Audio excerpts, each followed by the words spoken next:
Hello friends, स्वागत है आपका मेरे YouTube channel super study coaching में। तो चलिए बिना किसी देरी किए वीडियो का स्टार्ट करते हैं। आज हम जानेंगे विज्ञान के लघुत्तरीय प्रश्न जो कि मैट्रिक बोर्ड परीक्षा के लिए बहुत ही महत्वपूर्ण है। क्वेश्चन नंबर 1 देखेंगे कि हम दृश्य धारा के कुछ स्रोतों के नाम लिखिए। मतलब बोल रहा है कि दृश्य धारा डीसी के कुछ स्रोतों के नाम लिखिए। सोर्स का नाम मतलब पूछ रहा है जिससे उत्पन्न किया जाता है दृश्य धारा। ठीक है, तो यहाँ देखेंगे हम कि शुष्क सेल है जिसे दृश्य धारा के स्रोत है, बटन सेल है, ठीक है, लेड बैटरियां हैं जो कि दृश्य धारा के स्रोत हैं, ठीक है, आदि हैं। इतना लिखने से 2 नंबर मिल जाएगा। नेक्स्ट क्वेश्चन नंबर देखते हैं।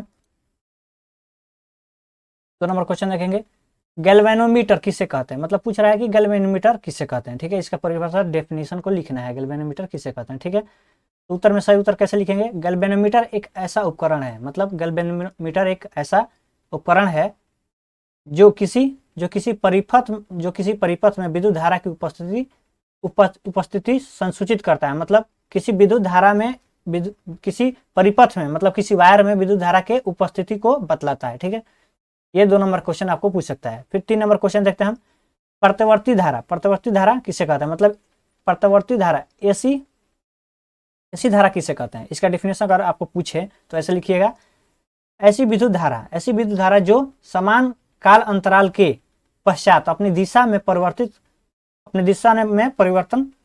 कर लेती है उसे दृश्य धारा कहते हैं। ठीक है, जो मतलब एक निश्चित समय के अनुसार अपनी दिशा को बदलती रहती है उसे प्रत्यावर्ती धारा कहते हैं।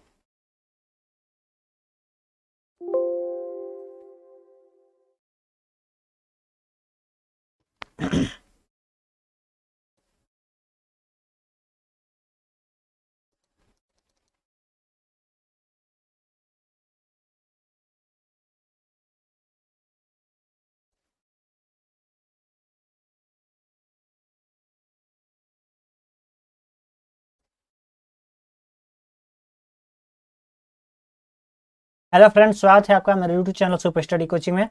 तो चलिए बिना किसी देरी किए हुए वीडियो को स्टार्ट करते हैं। आज हम जानेंगे विज्ञान के लघुत्तरीय प्रश्न, ठीक है, जो 2 नंबर के क्वेश्चन आपको एग्जाम में पूछ सकता है। ठीक है, चलिए 1 नंबर क्वेश्चन देखते हैं हम। पूछा है कि दृश्य धारा के कुछ स्रोतों के नाम लिखिए। मतलब इसके कुछ सोर्स के नाम आपको लिखना है जिससे दृश्य धारा प्राप्त किया जाता है। ठीक है, तो 1 नंबर हम ऐसे लिख देंगे, शुष्क सेल है जिसे डीसी धारा को प्राप्त किया जा सकता है। बटन सेल है, लेड बैटरियां हैं आदि, जिससे दृश्य धारा प्राप्त किया जा सकता है। ठीक है, क्वेश्चन नंबर 2 देखेंगे। पूछ रहा है कि गैल्वेनोमीटर किसे कहते हैं। मतलब इसका डेफिनेशन परिभाषा लिखना है। गैल्वेनोमीटर एक ऐसा उपकरण है जो किसी परिपथ में विद्युत धारा की उपस्थिति संसूचित करता है। विद्युत धारा की उपस्थिति संसूचित करता है, मतलब उसके उपस्थिति को बतलाता है। ठीक है, एक प्रकार के ये अमीटर है जो कि किसी वायर में इलेक्ट्रिक करंट के उपस्थिति को दर्शाता है। ठीक है, क्वेश्चन नंबर 3 नंबर देखेंगे हम, प्रत्यावर्ती धारा किसे कहते हैं। ठीक है, प्रत्यावर्ती धारा किसे कहते हैं। ऐसी विद्युत धारा जो समान काल अंतरालों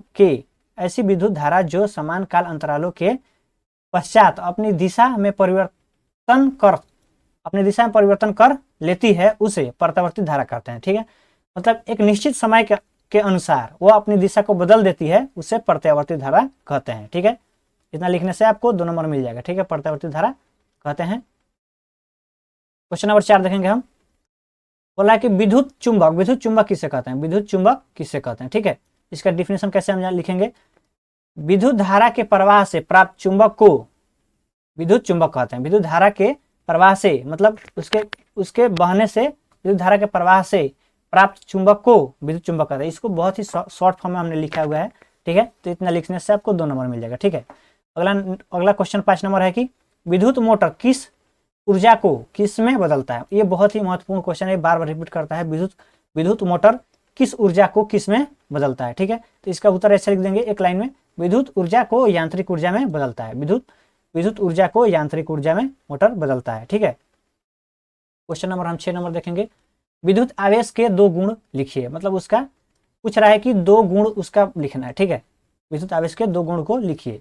पहला नंबर गुण लिख देंगे ऐसे, समान आवेश एक दूसरे को प्रतिकर्षित और असमान आवेश आवेश एक दूसरे को आकर्षित करते हैं। मतलब दो सामान जो होंगे जैसे प्लस प्लस एक दूसरे को दूर भगाते हैं, ठीक है, और प्लस माइनस होगा जो एक दूसरे को मतलब आकर्षित करते हैं, ठीक है। ऐसा लिखने से 2 नंबर मिल जाएगा, ठीक है। क्वेश्चन नंबर 7 नंबर देखेंगे हम। 7 नंबर में क्या है कि विद्युत धारा उत्पन्न करने की युक्ति को क्या कहते हैं। मतलब जो विद्युत धारा उत्पन्न करता है उसको क्या कहते हैं, उसका सिंपल आंसर होगा जनित्र कहते हैं, ठीक है। क्वेश्चन नंबर 8 नंबर देखेंगे हम। उत्तम या उत्तम ईंधन किसे कहते हैं। पूछ रहा है कि उत्तम या उत्तम ईंधन किसे कहते हैं, मतलब बहुत ही अच्छा जलने वाला ईंधन किसे कहते हैं, ठीक है। इसका उत्तर कैसे लिखेंगे, जो ईंधन प्रति एकांक द्रव्यमान पर, जो ईंधन प्रति एकांक द्रव्यमान पर एक निश्चित द्रव्यमान पर अधिक ज्वाला प्रदान करे, मतलब ज्यादा ज्वाला ज्यादा अच्छे से जले, सरलता से प्राप्त हो, भंडारण और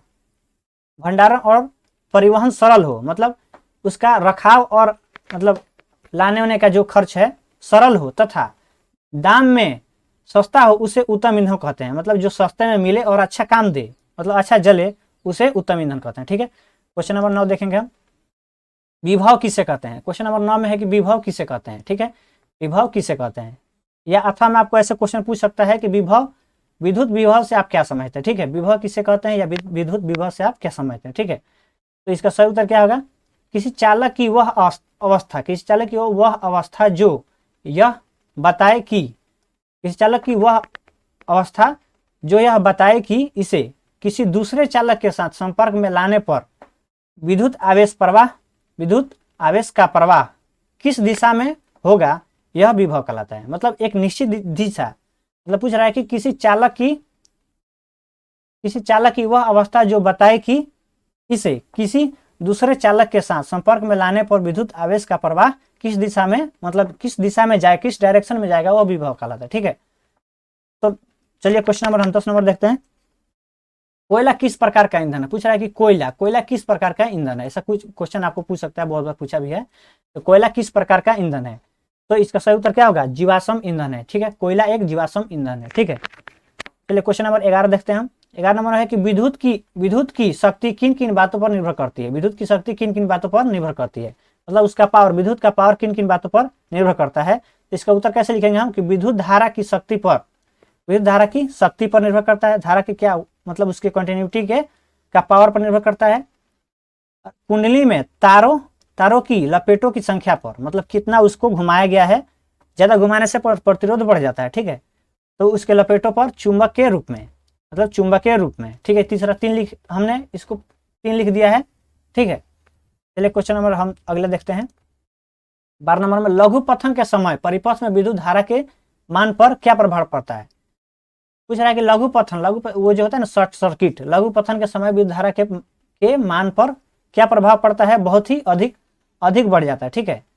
और ये क्या होता है कि बहुत ही अधिक बढ़ जाता है, ठीक है। इतना याद रखने के, बहुत ही अधिक बढ़ जाता है। लेड नाइट्रेट, ये केमिस्ट्री से क्वेश्चन आपको पूछ सकता है। लेड नाइट्रेट का रासायनिक सूत्र, इसका रासायनिक सूत्र आपको बहुत बार पूछा है, इसलिए हमने लिख दिया है कि लेड नाइट्रेट का रासायनिक सूत्र बताएं। तो इसका सही उत्तर क्या होगा, PbNO3 का होल ट्वाइस, मतलब होल 2, ठीक है।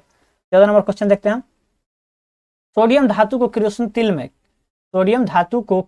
तेल में डुबोकर क्यों रखा जाता है। मतलब सोडियम धातु को किरोसिन तेल में क्यों डुबोकर रखा जाता है, ऐसा आपको क्वेश्चन बहुत बार पूछ चुका है और पूछ भी सकता है 2 नंबर में। तो इसका उत्तर सही उत्तर कैसे लिखेंगे, अत्यधिक क्रियाशील होने के कारण सोडियम धातु खुला रखने पर, अत्यधिक क्रियाशील होने के कारण सोडियम धातु को मतलब ऐसे ही छोड़ देने से, खुला रखने पर साधारण ताप पर ही ऑक्सीजन से अभिक्रिया कर जलने लगता है। मतलब एक सिंपल, मतलब नॉर्मल टेम्परेचर पर ही ऑक्सीजन से अभिक्रिया करके जलने लगता है। अतः यह जल न जाए, इससे बचने के लिए इसे केरोसिन तेल में डुबो कर रखा जाता है। उसको मतलब बचाने के लिए ही केरोसिन तेल में डुबो कर रखा जाता है, ठीक है। क्वेश्चन नंबर 15 देखते हैं हम। वायु की अनुपस्थिति में पदार्थ जलना क्यों बंद कर देता है। मतलब अगर ऑक्सीजन ना मिले, वायु नहीं मिले, तो कैसे, क्यों, मतलब पदार्थ जलना बंद क्यों कर देता है। तो इसका सही उत्तर कैसे लिखेंगे, वायु में उपस्थित ऑक्सीजन किसी पदार्थ के जलने में सहायक होती है, ठीक है। वायु में उपस्थित ऑक्सीजन किसी पदार्थ के जलने में मतलब मदद करती है। अतः वायु की अनुपस्थिति में, वायु की अनुपस्थिति में यह जलना बंद कर देती है। ठीक है, मतलब ऑक्सीजन है जो कि सहायता प्रदान करती है और वायु को बंद करने से वो बुझ जाता है, मतलब आग बुझ जाती है। ठीक है, क्वेश्चन नंबर 16 देखेंगे हम। लोहा ऑक्सीजन से संयोग कर क्या बनाता है? लोहा जो है ऑक्सीजन से मतलब मिल करके क्या बनाता है? इसका सही उत्तर क्या होगा? इसका ऐसे इसका मान सूत्र भी लिख दिया हम, फेरिक ऑक्साइड। ठीक है, फेरिक ऑक्साइड बनाता है Fe2O3, या इसको हेमाटाइट भी कहते हैं। Fe2O3 को हेमाटाइट भी कहते हैं। ये ऑब्जेक्टिव क्वेश्चन भी पूछता है। ठीक है, 17 नंबर क्वेश्चन देखेंगे। लौह चूर्ण पर तनु हाइड्रोलिक अम्ल डालने से क्या होता है? लौह चूर्ण पर तनु हाइड्रोलिक अम्ल डालने से क्या होता है? इसका सही उत्तर होगा हाइड्रोजन गैस एवं आयरन क्लोराइड बनता है। ठीक है, क्या बनता है? हाइड्रोजन गैस और आयरन क्लोराइड बनता है। ठीक है, 18 नंबर क्वेश्चन देखते हैं हम। H+ आयन की सांद्रता का विलयन, H+ आयन की सांद्रता का विलयन की प्रकृति पर क्या प्रभाव पड़ता है? इसके प्रकृति पर क्या प्रभाव पड़ता है, इसको बताना। ठीक है, इसका सही उत्तर देखिए, ऐसे लिखेंगे H+ आयन की सांद्रता का विलयन की प्रकृति, H+ आयन की सांद्रता का विलयन की प्रकृति पर प्रभाव, मतलब इसको ऐसे थोड़ा सा लिख के उसके बाद से 1 नंबर डाल के लिखेंगे। उदासीन विलयन का pH मान 7 होता है, मतलब जो उदासीन है, साधारण है, उसका pH मान कितना होता है? 7 होता है। 2 नंबर में लिख देंगे हम। अम्लीय विलयन का pH मान 7 से कम होता है। उदासीन विलयन का मान विलयन का pH 7 होता है और उदासीन विलयन का pH 7 से कम होता है, और क्षारीय विलयन का pH 7 से अधिक होता है। ठीक है, इस प्रकार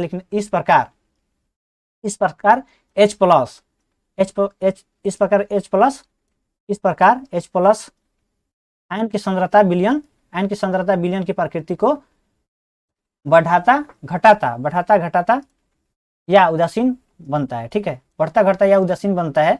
तो इसमें से आपको ऑब्जेक्टिव क्वेश्चन पूछता है कि कौन 7 के बराबर रहता है, कम रहता है, ज्यादा रहता है, इसको याद करना है। ठीक है, चलिए क्वेश्चन नंबर 19 देखेंगे हम।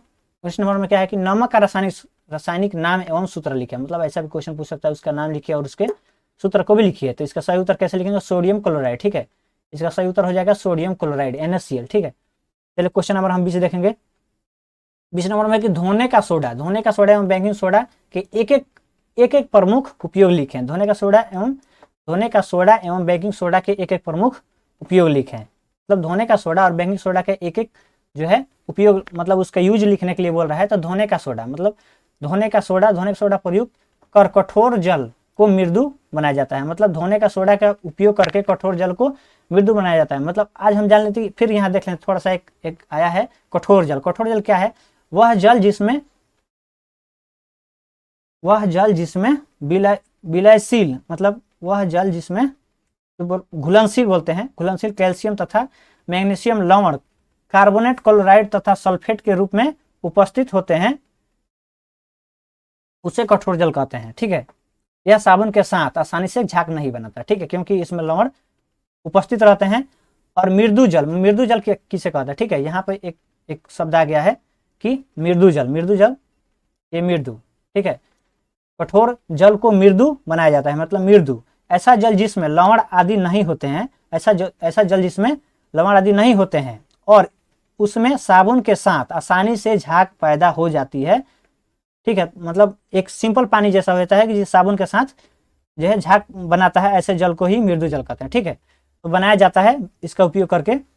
बेकिंग सोडा जल, मतलब बोल रहा है कि धोने का सोडा प्रयुक्त कर कठोर जल को मृदु बनाया जाता है।